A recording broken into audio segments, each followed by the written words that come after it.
Hey there, it's Joseph here once again with another update.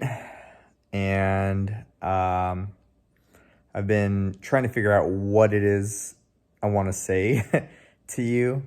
And I don't know, the last few days I've been thinking, gosh, for the life of me, I can't even think of what to say, um, which is not typical for me. Usually I have lots to say. But I guess just given the circumstances and the effects of chemotherapy, um, I've been kind of at a loss for words, and lacking really a lot of energy to come up with an idea of what I want to say. Usually, I like to have an idea of what it is my message is before I make the video, so that there's some kind of point or message or takeaway from the video. And lately I've just been grasping at straws because I've just not been feeling so great, to be honest. So I've gotten through now 8 chemotherapy sessions and I've got only 4 to go. So that is exciting to know that I am making good progress towards, completing all of my chemo cycles. And yeah, I'm determined to see it through. That they are getting what feels to be progressively harder.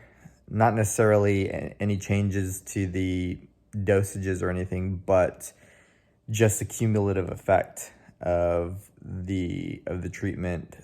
It really starts to wear down on you after a while. And I've been feeling that effect lately. It's just taking me longer to get my energy back than it did on the first 1 or 2 cycles. Now it's, instead of taking me a couple of days to bounce back, it's taken me 3, 4, sometimes 5 days to start feeling kind of like myself again, which is tough.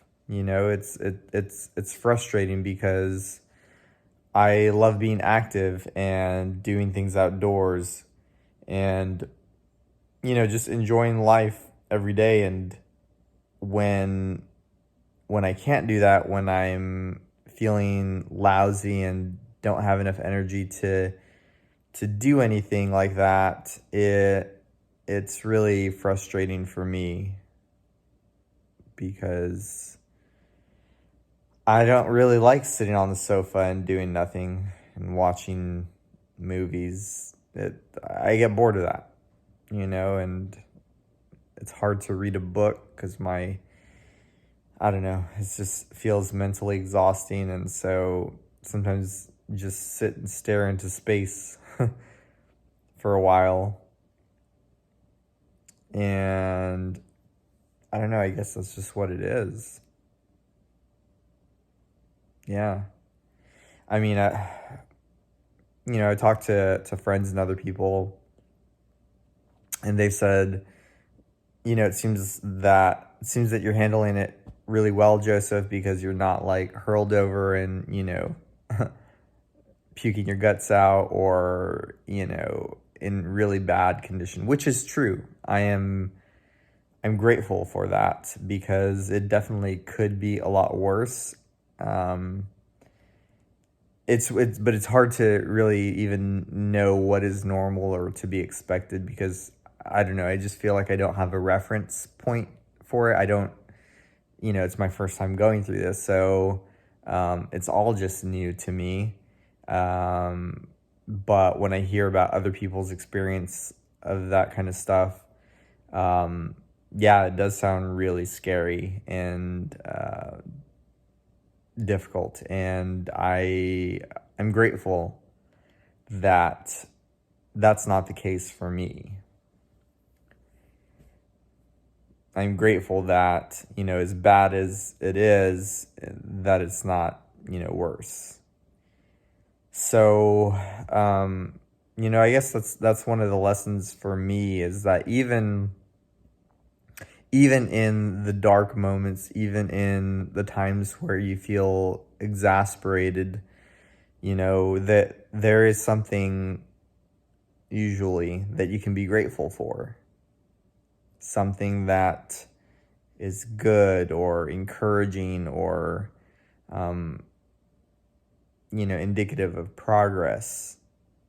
And I think those kinds of things are so valuable to hold on to, because honestly, some days you just feel like giving up. It just feels overwhelming, and um, it starts to become a mental battle, right? Because sitting on the sofa and feeling that bad for that long, your mind starts to do all kinds of things, and question all kinds of things, and start creating like really dramatic stories in your head. And you have to watch out for that, because mental health is super important. I mean, for everybody, but especially for people going through like a chronic illness like this. And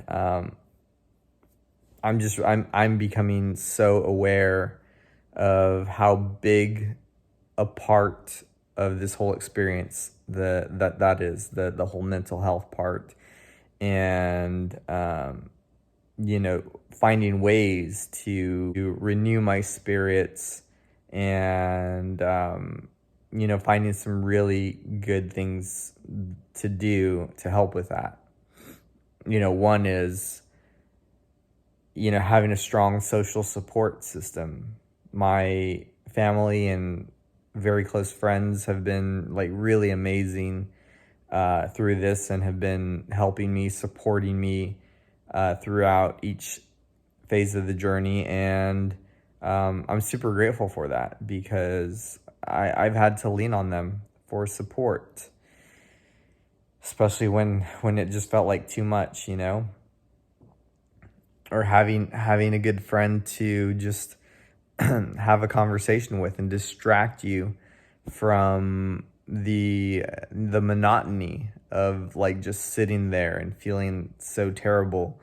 I've been really, really grateful to some of my good friends that um, have been there for me in those moments, and I've been able to have a fun, stimulating conversation that gets my mind off of the treatment and onto something else, just kind of forget about it for a while. That is, I think, super, super important and helpful.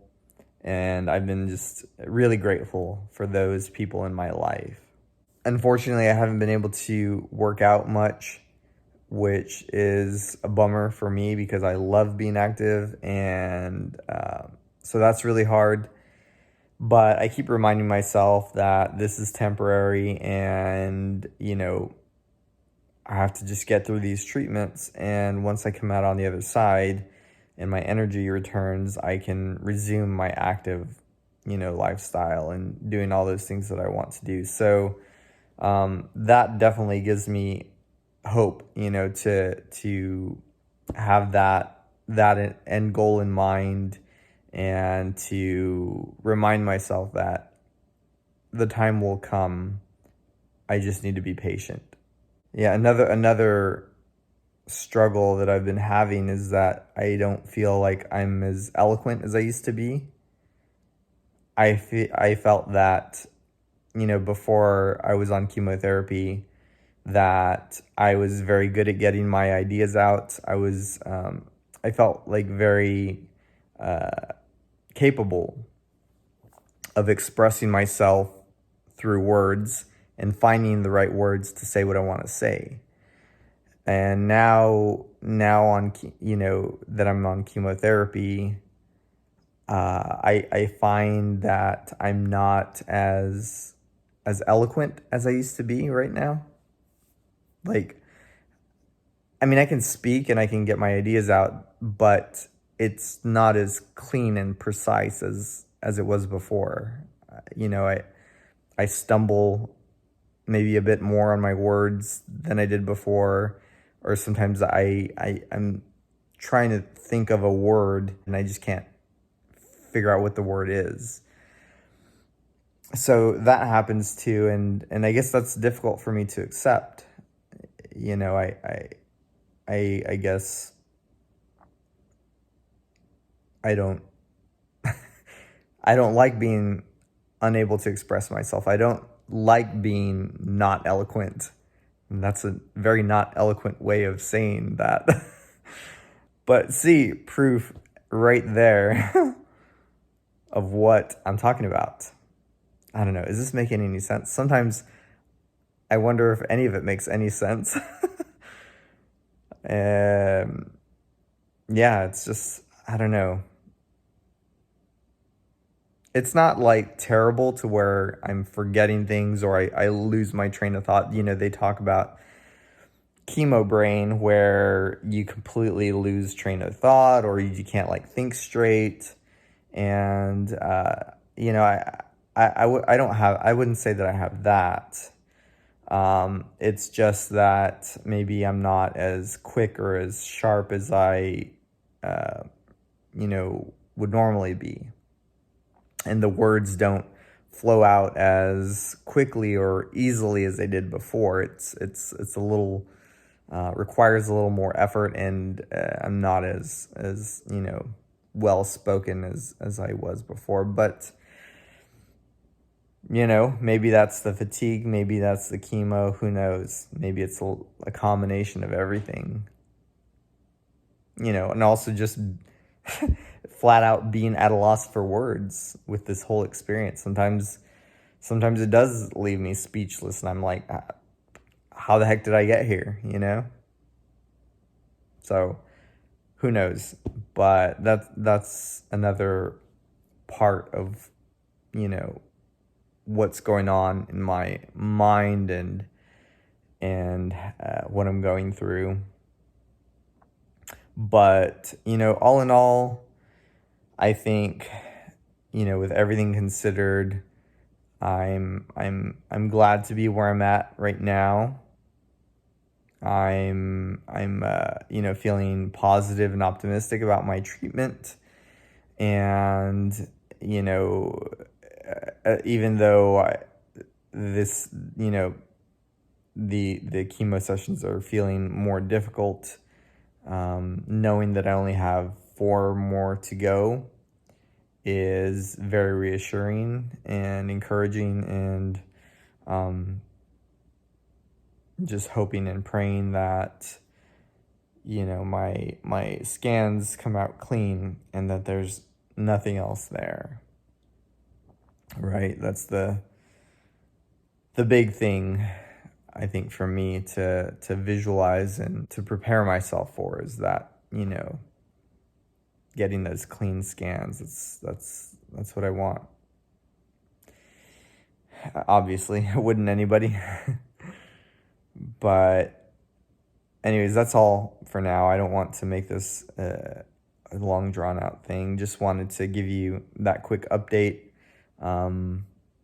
Again, this is not the awesome, highly polished, well thought out video that I would love to put together for you. I will do that when the time is right, but you know, right now just keeping it real, sharing with you what's going through my mind and my life, and really appreciate you being a part of it. So thanks for being here. Thanks for your support. If you're not already, subscribe to my channel so you can, you know, get all the updates moving forward. And I guess if you like it or something, if you push the thumbs up, it kind of helps my videos too. So feel free to do that as well. Anyways, hope you're doing well, and I will see you guys very soon. Take care.